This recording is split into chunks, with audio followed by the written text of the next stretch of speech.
Friends, thermodynamics chapter में इसके आगे हम देखते हैं एंथैल्पी ऑफ रिएक्शन से रिलेटेड कुछ informations. Heat of reaction.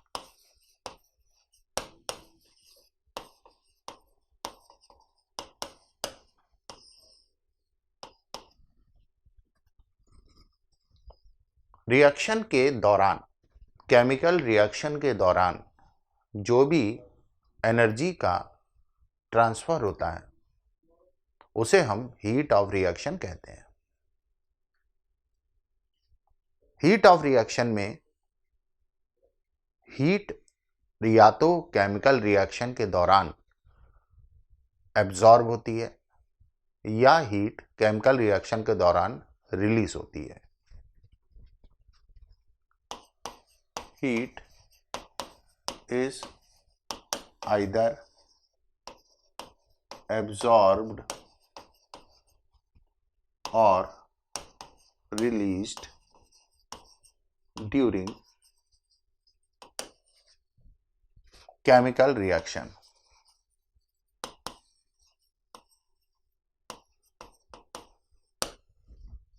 Heat या तो एब्जॉर्ब होती है या रिलीज होती है केमिकल रिएक्शन के दौरान। तो अब हम लोग इस चीज को और ज्यादा क्वांटिफाई करते हैं कि हीट ऑफ रिएक्शन को निकालने के दो तरीके होते हैं। एक होता है कांस्टेंट प्रेशर पर। तो कांस्टेंट प्रेशर पर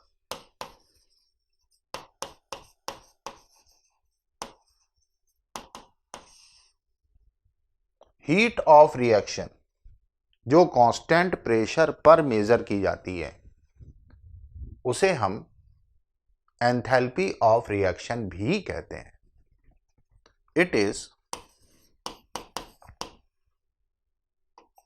heat of reaction at constant pressure.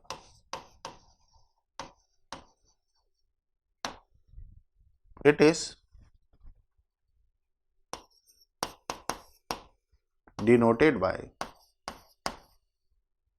delta HR.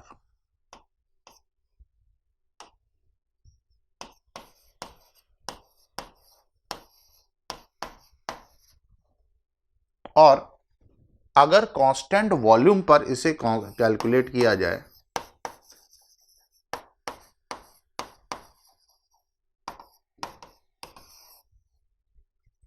तो कांस्टेंट वॉल्यूम पे इसे डेल्टा ई आर या डेल्टा यू आर से भी डिनोट करते हैं। It is heat of reaction at constant volume. It is denoted by delta ER और delta UR। इसको डेल्टा ER या डेल्टा UR से भी डिनोट करते हैं।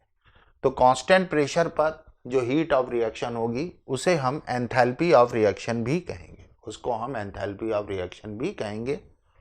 कांस्टेंट वॉल्यूम पर जो हीट ऑफ रिएक्शन होगी उसे डेल्टा ER या इंटरनल एनर्जी ऑफ रिएक्शन भी कहेंगे। अब इसको डिनोट करने का तरीका, इन दोनों को कोरिलेट करने का तरीका, कि इन दोनों को आपस में किस तरह से कोरिलेट कर सकते हैं। तो रिलेशन होता है delta HR equal to delta ER plus delta NG RT।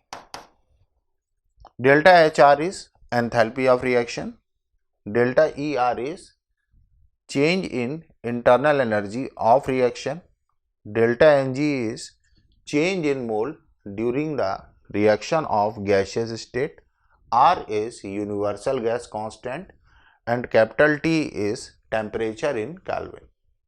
तो ये हमारा कोरिलेशन होता है डेल्टा HR और डेल्टा ER में, जो कि heat of reaction constant pressure और कांस्टेंट वॉल्यूम पर कोरिलेट करते हैं। नाउ अब आगे चलते हैं। अगला है enthalpy of reactant.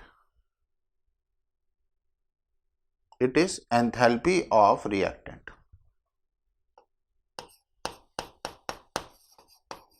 Enthalpy of substance.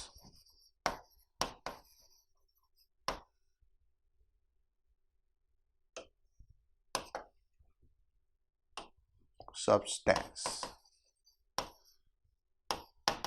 तो हर एक सब्सटेंस की एक अपनी पर्टिकुलर एंथैल्पी की वैल्यू होती है। हर एक सब्सटेंस के अपने पर्टिकुलर एंथैल्पी की वैल्यू होती है हर एक प्रेशर और टेम्परेचर के ऊपर। उसे हम एंथैल्पी ऑफ सब्सटेंस कहते हैं। Every substance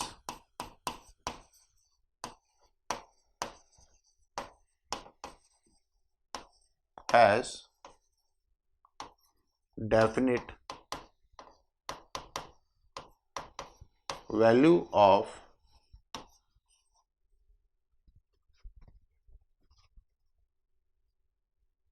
enthalpy at certain temperature and pressure. That is called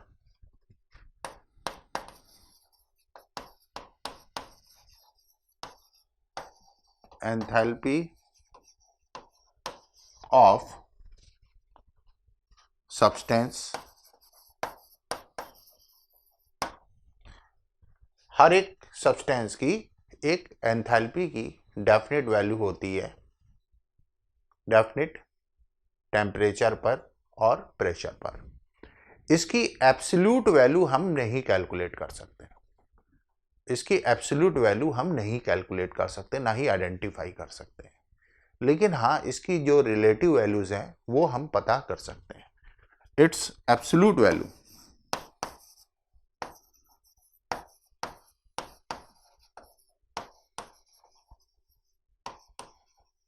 can not be determined. इसकी एब्सोल्यूट वैल्यू हम लोग नहीं पता कर सकते हैं। अगला है internal enthalpy of substance eight molar enthalpy of substance. Molar enthalpy of substance, इसे हम HM से डिनोट करते हैं।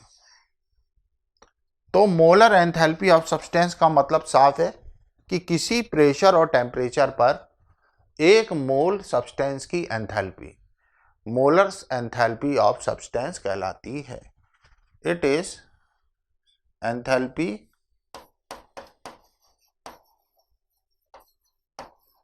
Of 1 mole substance at certain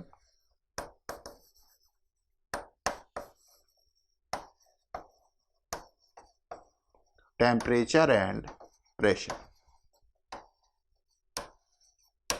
हर एक सब्सटेंस की एक पर्टिकुलर टेम्परेचर और प्रेशर पर जो एंथैल्पी होगी, मोलर एंथैल्पी, उसे मोलर एंथैल्पी ऑफ सब्सटेंस कहेंगे और it is denoted by HM।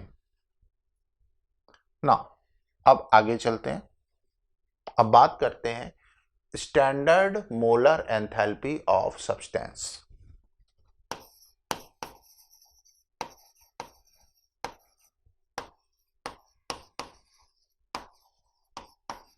Molar enthalpy of substance, इसको हम HM नॉट से डिनोट करते हैं। Standard molar enthalpy of substance is denoted by HM not. एक मोल सब्सटेंस पर्टिकुलर स्टैंडर्ड टेम्परेचर और प्रेशर पर जो मेजर किया जाता है उसे हम standard molar enthalpy of substance कहते हैं। Enthalpy of 1 mole substance at standard condition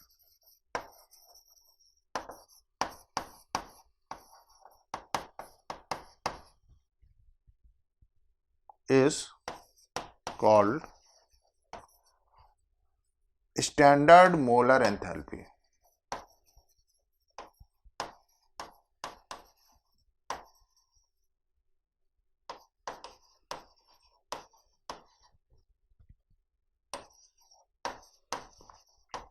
of substance, उसको हम standard molar enthalpy of substance कहते हैं। तो जो कंडीशन हम लेते हैं बच्चों, वो प्रेशर होता है 1 बार, कंसंट्रेशन अगर सॉल्यूशन के फॉर्म में है तो इट इज 1 मोल पर लीटर, और टेम्परेचर कोई गिवन टेम्परेचर होता है तो उसको हम standard molar enthalpy of substance से डिनोट करते हैं। अब बात करते हैं एंथैल्पी ऑफ रिएक्शन।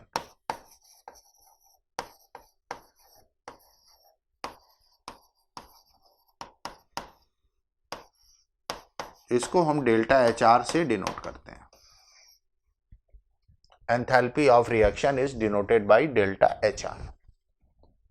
तो हमारे जो केमिकल रिएक्शन होता है उसमें जो चेंज इन एंथैल्पी होती है उसको हम डेल्टा HR कहते हैं।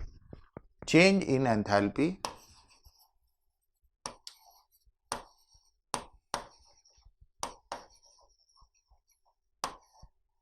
During chemical reaction. एंथैल्पी का चेंज केमिकल रिएक्शन के दौरान एंथैल्पी ऑफ रिएक्शन कहलाता है। इसको हम डिनोट करते हैं sum of enthalpy of molar enthalpy of product minus sum of molar enthalpy of reactant.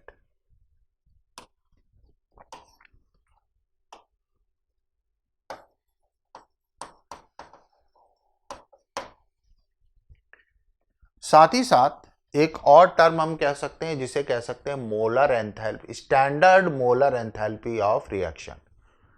तो standard molar enthalpy of reaction जो होगी वो स्टैंडर्ड कंडीशन में मेजर की जाएगी, उसे डेल्टा H0 से डिनोट करेंगे। This is standard molar enthalpy of product minus sum of standard molar enthalpy of reactant. तो हम उसे एंथैल्पी ऑफ रिएक्शन भी कहते हैं। नाउ अब हम बात करते हैं कि मान लीजिए हमें एंथैल्पी ऑफ रिएक्शन एक पर्टिकुलर टेम्परेचर पर दी गई है और एंथैल्पी ऑफ रिएक्शन दूसरे टेम्परेचर पर निकाली जानी चाहिए, वो उसकी वैल्यू हमें पता करनी है। Then how will we proceed, हम कैसे उस तरह के क्वेश्चंस को हैंडल करेंगे। तो गौर से देखिएगा, इसे कहते हैं किरचॉफ्स इक्वेशन।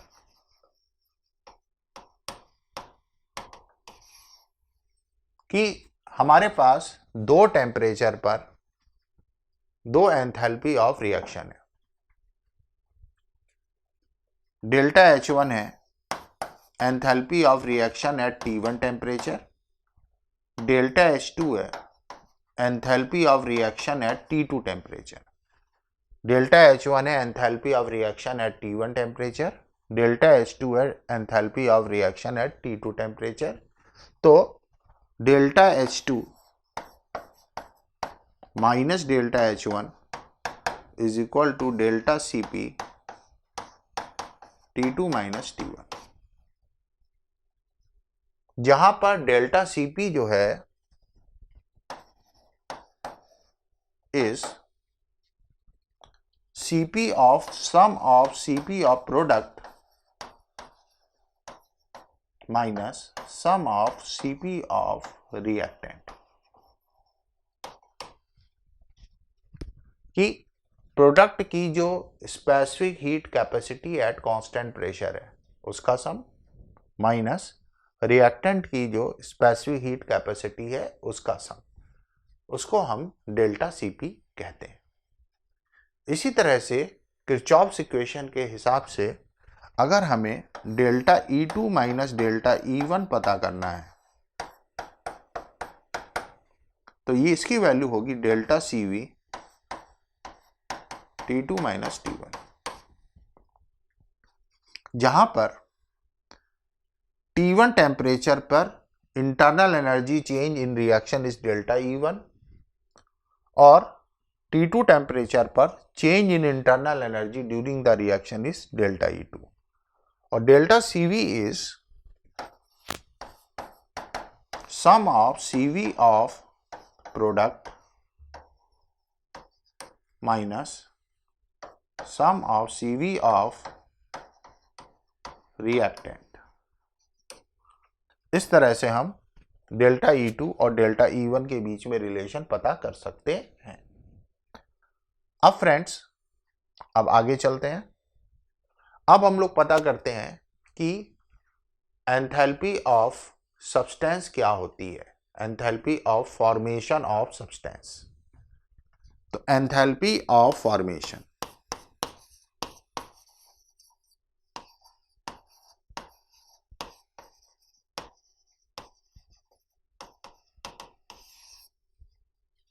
तो प्योर एलिमेंट की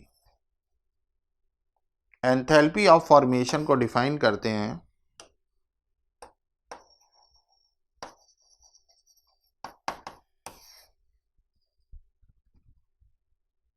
enthalpy of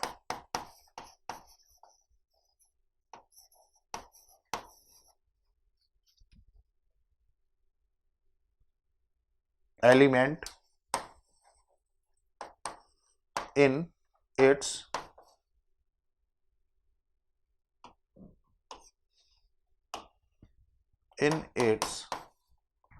most stable allotropic form in standard state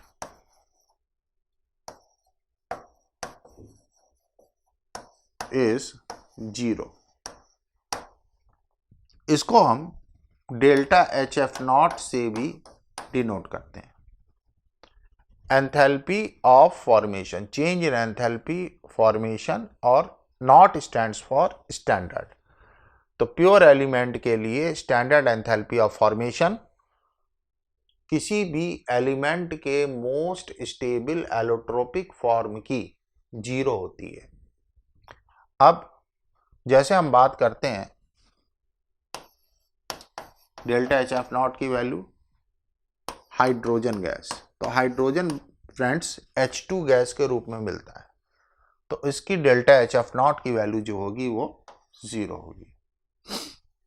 O2, oxygen O2 gas के रूप में मिलता है स्टैंडर्ड कंडीशन में, तो O2 गैस की स्टैंडर्ड एंथैल्पी ऑफ फॉर्मेशन 0 होगी।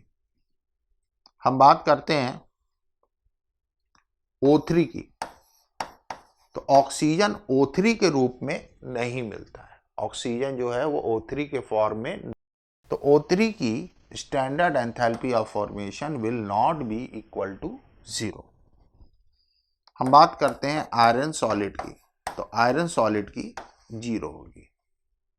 जिंक सॉलिड जिंक सॉलिड की स्टैंडर्ड एंथैल्पी ऑफ फॉर्मेशन 0, क्योंकि जिंक सॉलिड फॉर्म में मिलता है। मर्क्यूरी लिक्विड फॉर्म में स्टैंडर्ड कंडीशन में मिलता है, इसलिए मर्क्यूरी लिक्विड की 0। ब्रोमीन लिक्विड फॉर्म में मिलता है, तो ब्रोमीन लिक्विड की 0 होगी, लेकिन ब्रोमीन गैस की नॉट इक्वल टू 0 होगी। इसके बाद अगर हम बात करते हैं किसी दूसरे सब्सटेंस की, दूसरे एलिमेंट की, जो कि अलग अलग एलोट्रोपिक फॉर्म में पाया जाता है, जैसे कार्बन ग्रेफाइट के फॉर्म में मिलता है, कार्बन डायमंड के फॉर्म में मिलता है। तो फ्रेंड्स, कार्बन का जो मोस्ट स्टेबल एलोट्रोपिक फॉर्म है वो ग्रेफाइट है। तो कार्बन ग्रेफाइट का 0 होगा और कार्बन डायमंड का नॉट इक्वल टू 0 होगा, क्योंकि कार्बन डायमंड ज्यादा स्टेबल नहीं होता है। उसी तरह से सल्फर जो है वो मोनोक्लिनिक और रोम्बिक के फॉर्म में मिलता है। तो सल्फर रोम्बिक का 0 होता है और सल्फर मोनोक्लिनिक का नॉट इक्वल टू 0 होता है। तो जितने भी एलिमेंट एलोट्रोपिक फॉर्म में मिलते हैं, उनके किसी एक एलोट्रोप का जो सबसे स्टेबल होता है, उसकी enthalpy of formation, standard enthalpy of formation 0 consider की जाती है। अब बात करते हैं कंपाउंड्स की। तो कंपाउंड की स्टैंडर्ड फॉर्मेशन की एंथैल्पी, 1 मोल कंपाउंड को बनाना है उसके constituent element most stable allotropic form से। In case of compound,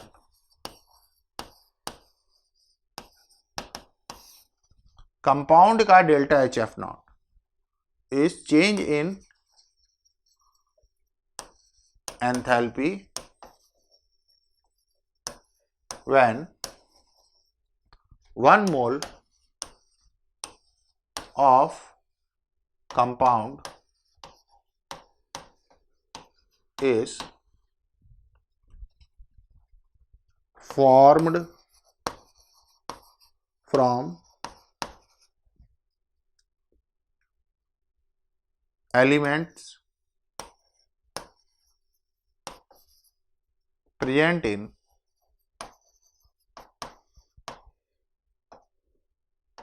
most stable allotropic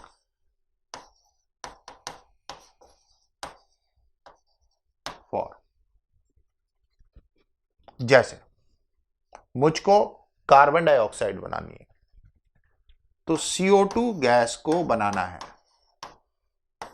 तो CO2 गैस को कार्बन और ऑक्सीजन से बनाना है, जिसमें कार्बन अपने सबसे ज्यादा स्टेबल एलोट्रोपिक फॉर्म में मौजूद होगा और ऑक्सीजन भी अपने सबसे ज्यादा स्टेबल एलोट्रोपिक फॉर्म में मौजूद होगी। तो फ्रेंड्स, कार्बन का जो मोस्ट स्टेबल एलोट्रोपिक फॉर्म होता है वो होता है ग्रेफाइट, और ऑक्सीजन का O2 गैस होता है। तो carbon graphite plus O2 gas से बनाना है CO2 गैस। इस पर्टिकुलर रिएक्शन के दौरान जो चेंज इन एंथैल्पी होगी उसे standard enthalpy change in formation of carbon dioxide कहेंगे। अब जैसे मुझको सल्फ्यूरिक एसिड बनाना है, H2SO4 गैस बनाना है, लिक्विड बनाना है, तो इसको किस किस चीज से बनाएंगे? इसे हाइड्रोजन से बनाएंगे, सल्फर से बनाएंगे, ऑक्सीजन से बनाएंगे। तो H2SO4 को हम 1 मोल ही रहने देंगे। तो बनाने का तरीका होगा H2 gas plus sulphur rhombic plus 2O2 gas. तो मतलब हमें जो एलिमेंट्स लेने हैं वो उनके सबसे ज्यादा स्टेबल एलोट्रोपिक फॉर्म में ही पिक करने हैं और उससे हमें कंपाउंड को फॉर्म करना है। तो इस दौरान जो चेंज इन एंथैल्पी होती है कंपाउंड के लिए, उसे ही हम standard enthalpy of formation of compound कहते हैं।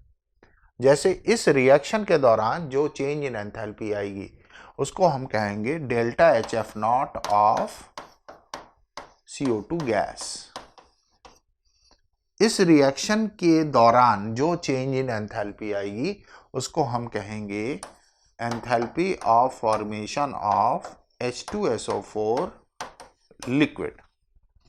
तो इस तरह से हम सभी की चेंज इन एंथैल्पी पता कर सकते हैं।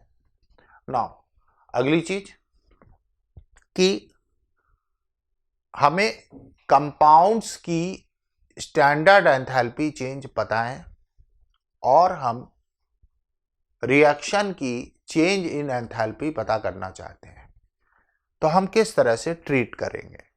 तो फ्रेंड्स ध्यान से देखिएगा, फॉर्मूला है एंथैल्पी ऑफ रिएक्शन।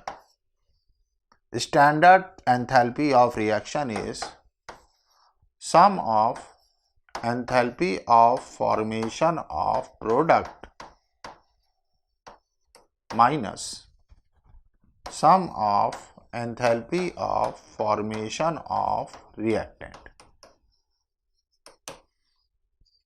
तो इस तरह से हमारी change in enthalpy of reaction पता कर सकते हैं किसी भी अननोन रिएक्शन के लिए।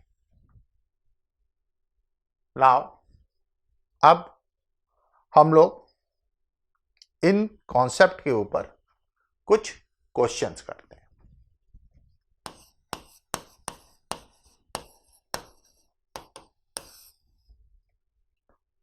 क्वेश्चन है दी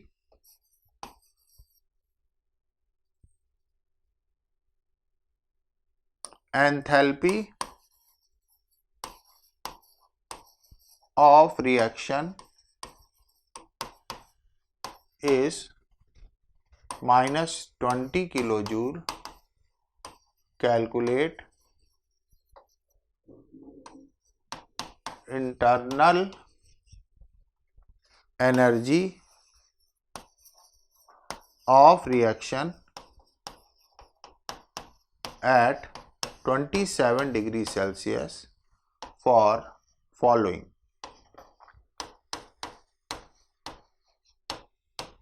और रिएक्शन गिवन है ए गैस, बी गैस, प्रोडक्ट है 2C गैस,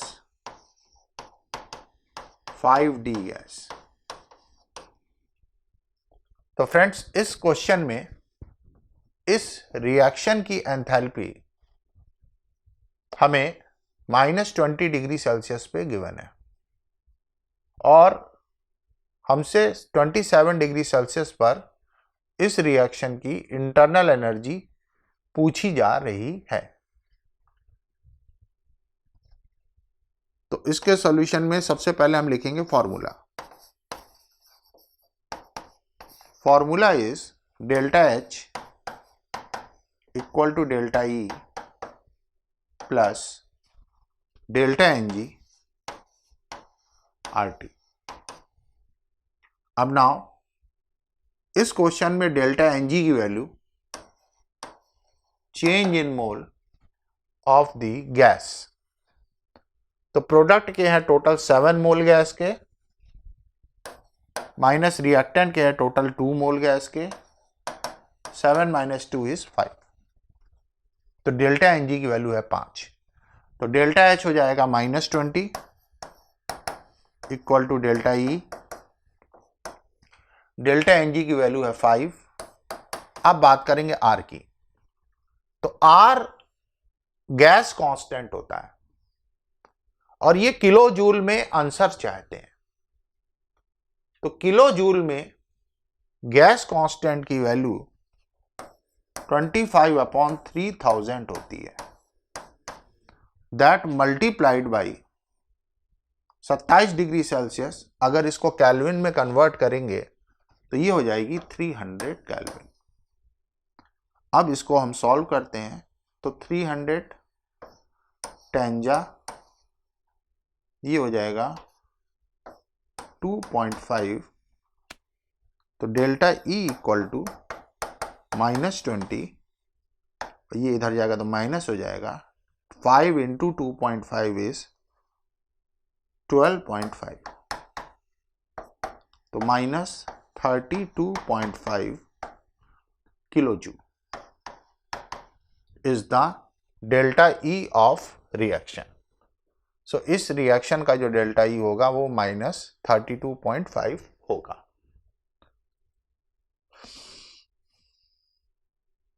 तो फ्रेंड्स, नेक्स्ट टाइप का जो क्वेश्चन है उसमें हमें रिएक्टेंट और प्रोडक्ट की मोलर एंथैल्पी की वैल्यू गिवन होती है और एंथैल्पी ऑफ रिएक्शन पूछा जाता है। तो problem is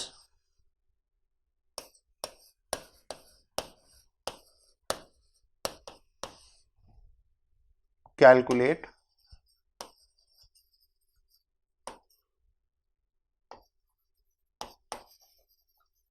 enthalpy of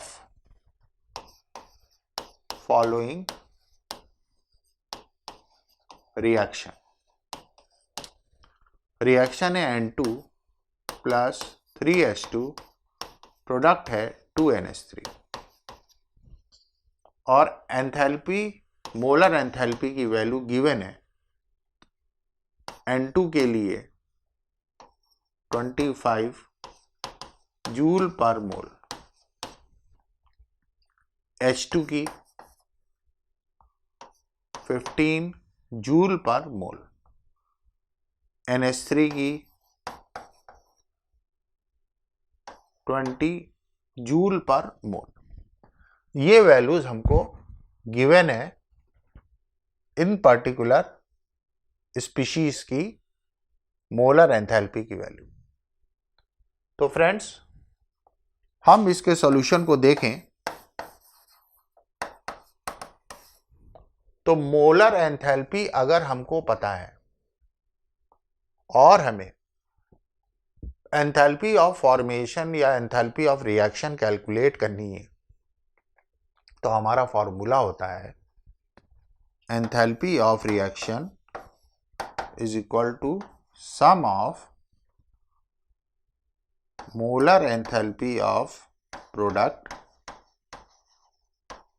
minus sum of molar enthalpy of reactant. ये हमारा फॉर्मूला होता है।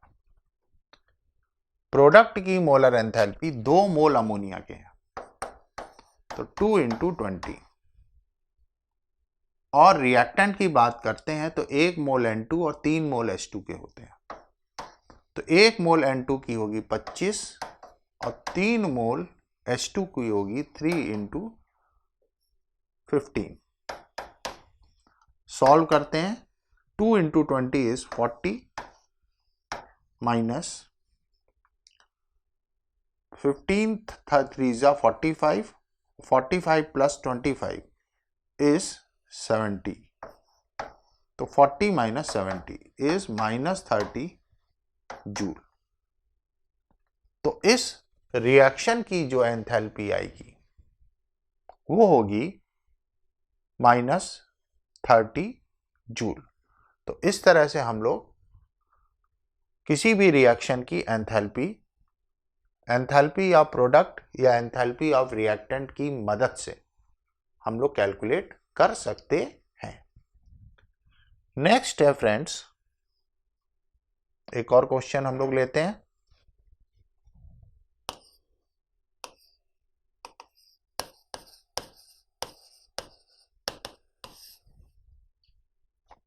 क्वेश्चन इज, हमें किसी रिएक्शन के दौरान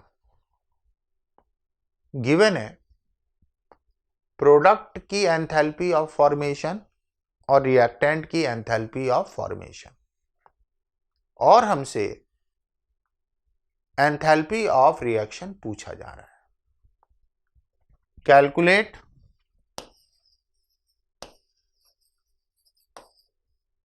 enthalpy of reaction for, reaction given है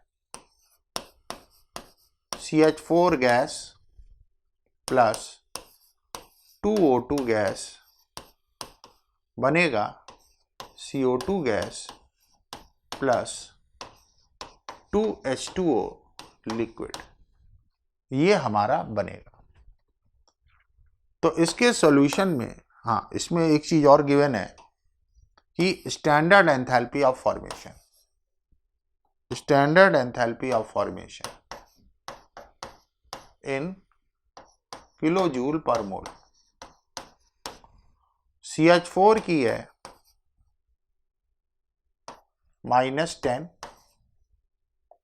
CO2 की है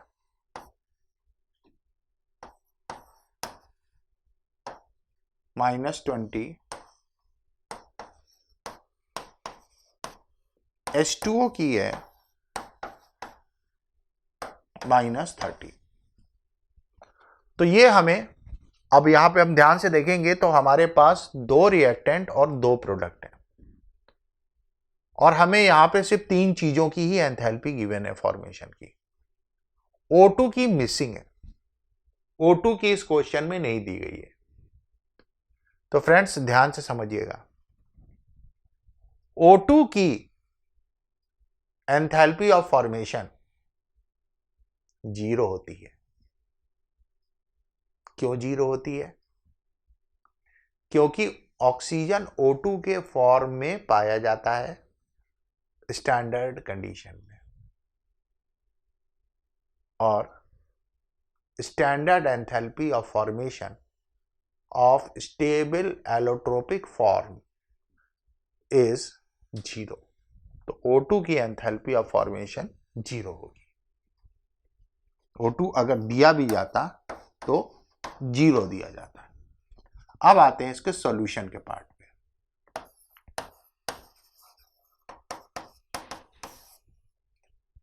कि enthalpy of reaction is sum of enthalpy of formation of product minus sum of enthalpy of formation of reactant. तो फ्रेंड्स अब हम वैल्यूज को पुट करते हैं। हमारे पास एक CO2 है और CO2 की होती है, गिवन है -20, 2 H2O हैं प्लस 2 इंटू H2O की होगी -30, माइनस एक CH4 है, CH4 की है -10, 2 O2 है, 2 O2 की होगी 0। तो अब इसको सॉल्व करते हैं। It will be -80 and it is minus minus plus 10। So -80 + 10 is -70. Answer is in kilo joule. So इस रिएक्शन की जो एंथैल्पी होगी वो -70 किलो जूल होगी। अगर ये रिएक्शन 1 मोल हो रहा है, मतलब 1 मोल मीथेन 2 मोल O2 के साथ रिएक्ट करके 1 मोल CO2 बना रही है और 2 मोल H2O के बना रही है, तो जो हीट का चेंज है, एंथैल्पी का चेंज है, दैट इज -70 किलो जूल। अच्छा, माइनस अगर एंथैल्पी ऑफ रिएक्शन की वैल्यू होती है, निगेटिव होती है, तो मतलब इट इज एक्सोथर्मिक रिएक्शन। मैं फिर से एक बार आपको बता देता हूं कि डेल्टा H अगर निगेटिव होता है तो इट इज एक्सोथर्मिक रिएक्शन, और डेल्टा H अगर पॉजिटिव होता है तो इट इज एंडोथर्मिक रिएक्शन। तो इस तरह से फ्रेंड्स हम इन रिएक्शंस की एंडोथर्मिक या एक्सोथर्मिक रिएक्शन को मानते हुए एंथैल्पी ऑफ रिएक्शन कैलकुलेट कर सकते हैं। तो आज के वीडियो में हमने एंथैल्पी ऑफ रिएक्शन के बारे में कुछ जानकारी ली है, और इसके अलावा हमने सीखा है कि किस तरह से हम कैलकुलेट करते हैं एंथैल्पी ऑफ रिएक्शन को अलग अलग पैरामीटर की मदद से एंथैल्पी ऑफ फॉर्मेशन को हमने सीखा है। तो फ्रेंड्स, ऐसे इसी के कंटिन्यूएशन में आगे हम लोग पढ़ेंगे। तो आज के सेशन को यहीं पे पॉज लेते हैं, आगे फिर आपसे फिर मुलाकात होगी। Thank you.